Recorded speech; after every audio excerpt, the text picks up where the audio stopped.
Droga. Il Veneto ha la maglia nera per decessi per overdose, 25 da gennaio a luglio di quest'anno, e nella regione a detenere il triste primato è il Vicentino con 9 morti, di cui 3 in città.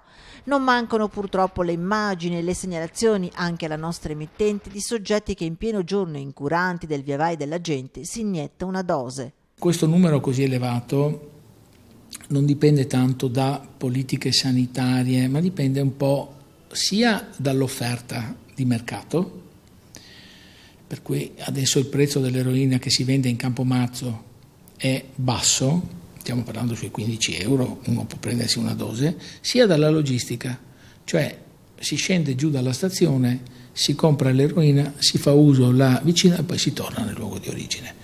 Un mercato a buon prezzo, quello che a Vicenza sembra avere ormai luoghi consolidati, Campomarzo, Parco Fornaci, Giardini Salvi, ma se al SERD dell'USL 8 Berica gli utenti in carico sono per lo più eroinomani, nel 2018 sono stati oltre 1000, fuori dalla struttura la realtà è ancora un'altra. Da un punto di vista epidemiologico, le droghe più diffuse sono al primo posto l'alcol, poi ci sono i cannabinoidi e poi ci sono le altre droghe.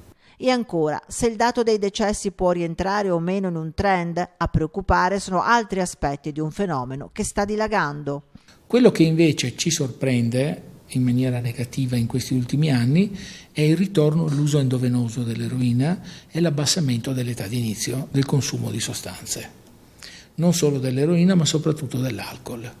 Dipendenza da sostanze che vede sempre più abbassarsi la fascia di età in cui si comincia, oggi arrivata tra i 15 e i 19 anni e che vede 54 giovani in cura al SERD di Vicenza, ma la fascia si abbassa ulteriormente quando si parla di spritz. Si è abbassata notevolmente l'inizio del consumo di alcol, per cui abbiamo giovanissimi delle scuole medie inferiori che fanno uso di alcol.